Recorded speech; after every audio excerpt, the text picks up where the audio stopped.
Well, listen, we want to welcome you guys to an actual special here on Real Life, and that is the opportunity for us to get together and talk. Tony Perkins, our paths have just crossed this week, and we're involved right now, as we speak, reaching men, and Tony has no idea what I'm about to ask him. But for the next few moments, we're going to put him in the hot seat. And so, Tony, here it comes right at you.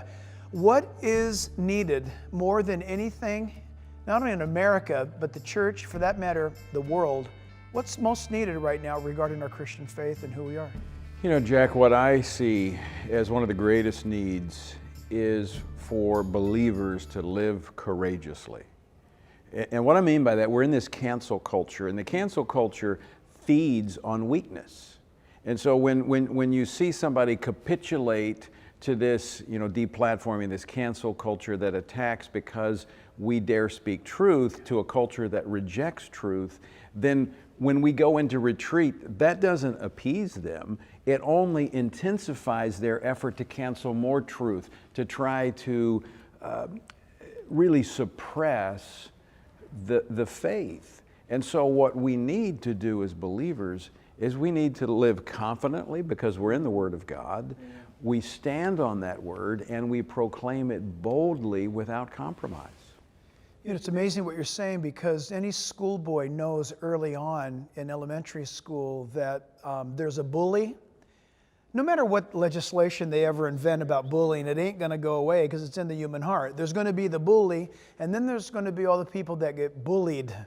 Some of us learned a long time ago that on the first day of school, what you want to do is find out who the bully is, punch him in the nose. And take him out. Exactly. You punch the bully in the nose, and he'll never bother you again. Now, you just violated every rule of the left. You talked about bullies and you talked about punching people. Yes. The reality is, it is in human nature. And the gospel is what redeems us and changes our nature. But there's another thing we learned in school. I was a psychology student. There is a term called projection. That's right. In which we project onto others our own orientation. And that's why sometimes I trust people, because I want to be a trustworthy person, and so I just take people at face value. But we also see what's happening with the left today, where they are projecting onto believers, oh, that's hate speech, they're bigoted. The fact is, we're speaking truth. We're not speaking hate, we're speaking truth, but they're projecting their own intolerance and their own hatred that is in the human heart. We all had it. We all have fallen short of the glory of God. But being redeemed by the Lord, let the redeemed of the Lord say so. Amen, We cannot allow ourselves to, A, silence ourselves by fear of man, or B, shrink back and let others silence us by their overwhelming power and influence in our public policy. Right, and there's this overwhelming, really, agent, as if I'd put it, with no pun intended. There seems to be a virus floating through the air that is one of the disdain for authority. And so when someone speaks, as a believer should speak, confidently in Christ, knowing what we believe, but when we speak to the world something that is from the Lord, where we repeat the Word of God, the progressive will say, that's hate. But they are pre-programmed because of their worldview to resist authority. It's not that it's us. We are quoting the Word of God. They rise up against it and slap upon you and I or others. That's hate speech. That's got to be stopped. That's got to be, when they are actually rejecting the truth that has actually confronted them. And I think Jesus made it very clear that this is what would happen to the believers in these last days. Tony, speak to us about the family, particularly fathers. America is a fatherless nation today. What needs to happen? Well, I'll go back to the prevailing mindset of the world, that what we're hearing in our culture today, that masculinity and men are the problem. And we need to feminize men. We need to, we're eradicating the idea of gender. I'm going to say this gets me in trouble all the time, but it's true, and I'm not going to back away from the truth. That is from the pit of hell. That is a part of the devil's playlist to try to destroy society. The family will not succeed without the man. Okay, that's not only biblical, Jack. That's right. But we have 50 years of social science that has been accumulated through the studies based on the Great Society, which has cost us over $1 trillion. And previously to those 50 years, we've got millennia, one upon another, that God's model for home life, the nuclear family, works. In the beginning, God created, and in that creation is the order of the family, a divine institution invented by God. But you know, you prefaced what you were about to say a moment ago, that you're going to get in trouble for this. It's exactly what I just said a moment ago. You're simply repeating biblical truth. Right. And people will launch out against you or against me or others, and they'll say, you know, you guys are hate, or you whatever.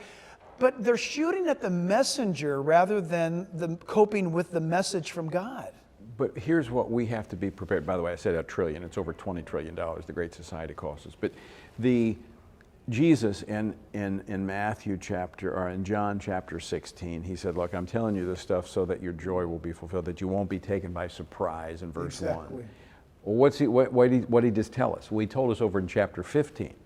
He said, look, men hated me, so they're going to hate you. A servant is not greater than his master.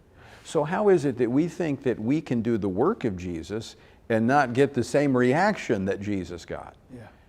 We have to realize that, look, we serve the Lord Jesus Christ, and we're following in His footsteps. We can't chart a new path if we're going to follow Him. We have to follow in His wake. Exactly. And when we do that, He told us, expect the same results. Some are going to believe your word. Some will respond. Others will hate you. They want to kill you. Yeah. They despise you because they despised me. Isn't it amazing? I believe because God, our God, is the governor of time. He's presiding over everything. It's remarkable to me and blatantly clear, but then maybe it's just my little mind. We've got a world right now, predominantly among young people, but not only, where they get up every morning to see if they have more likes on their social media page, to see if someone has now befriended them.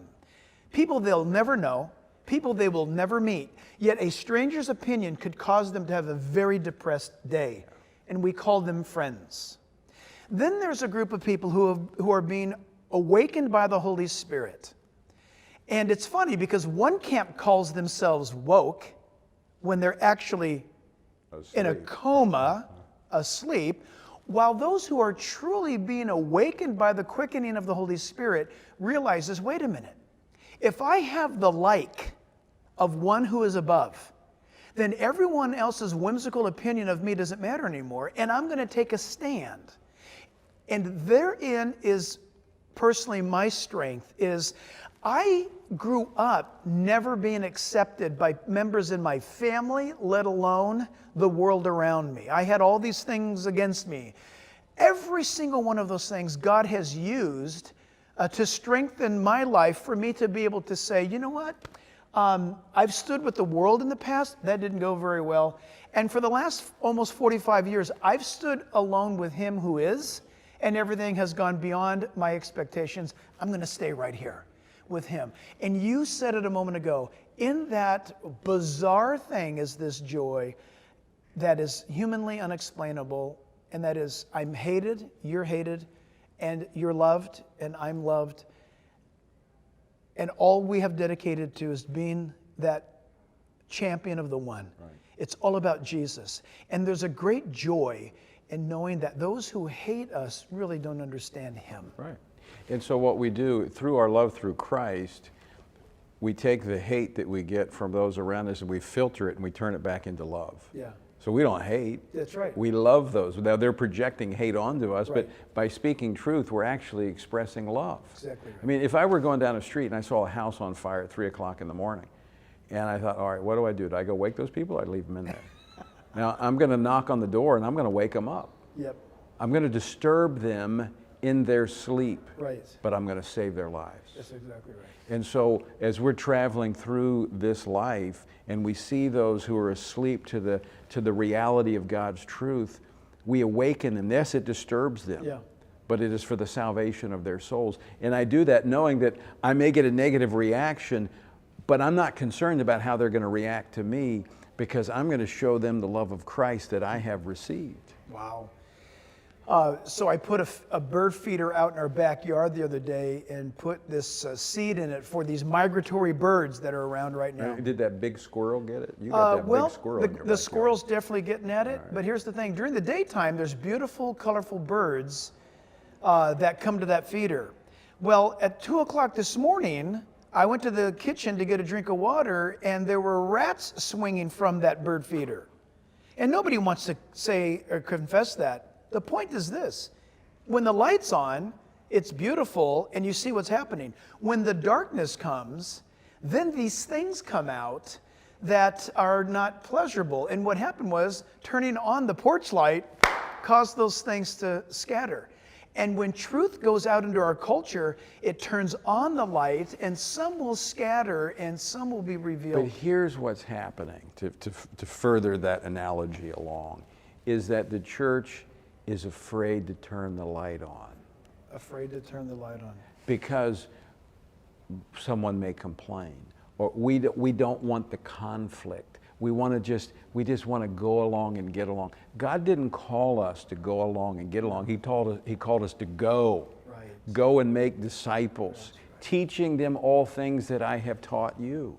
That's the cultural commission. We're not only to share with them the gospel, baptizing them in the name of the Father, the Son, and the Holy Spirit, but he goes beyond that and teaching them all things that I have taught you. In that is the Great Commission. We, first and foremost, are to share the gospel to save souls, but then we're to transform the culture. And that is our calling. That's what we're to do. That's awesome.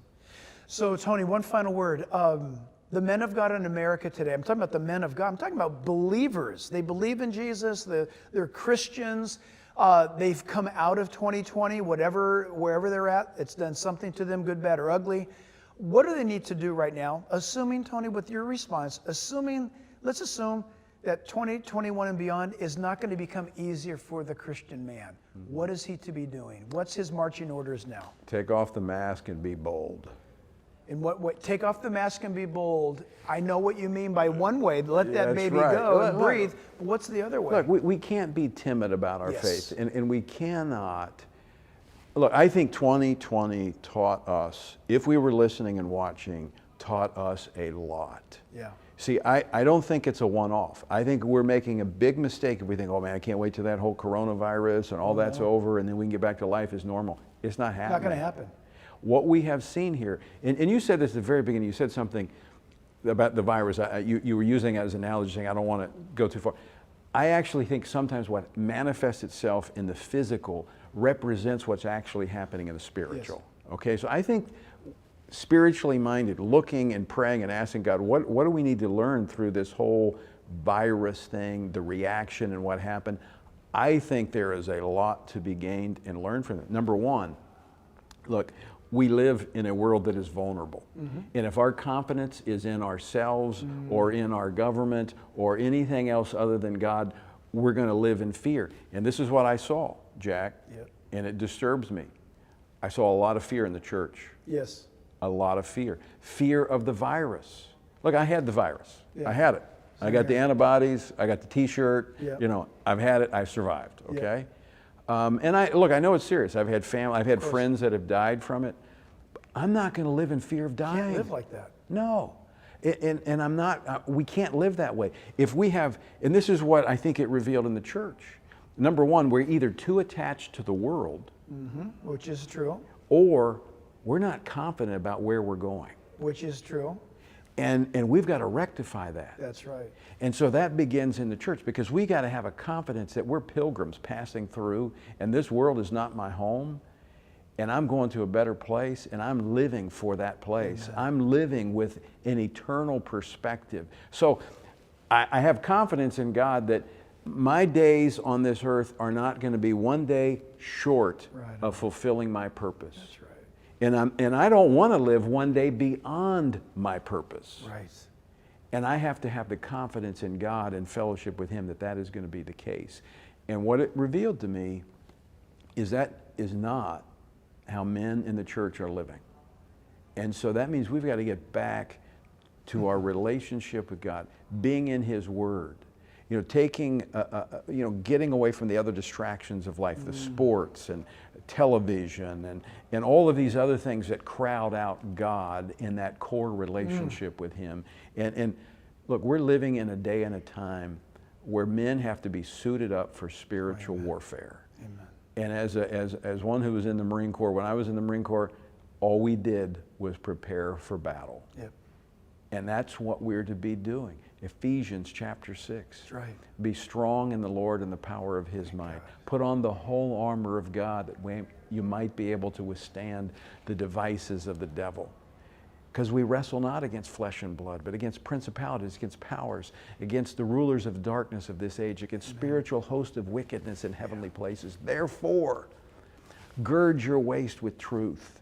Put on the breastplate of righteousness. Shod your feet with the preparation of the gospel of peace. Taking up the shield of faith with which you'll quench all the fiery darts of the wicked one, and the helmet of salvation.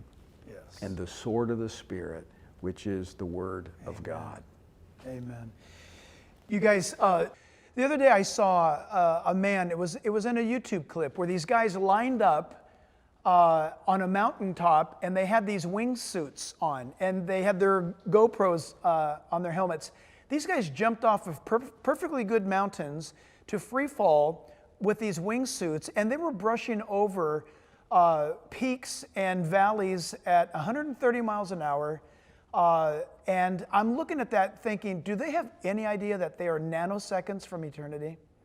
But they were willing for the thrill to take the risk. They were willing to jump off of a mountain to do something radical for the adrenaline rush. They all talked about how big of a rush they got out of the big jump. And I'm thinking, man, that's crazy. Listen, if people are willing to do that and flirt with eternity, how about men deciding, I'm going to be radical for God? Listen, there's no hitting the mountain. There's no having your body parts spread across the field when you hit. There's none of that. The risk is what? To gain heaven. The risk is what? To have your name associated with Jesus. It is a win-win situation all the way through.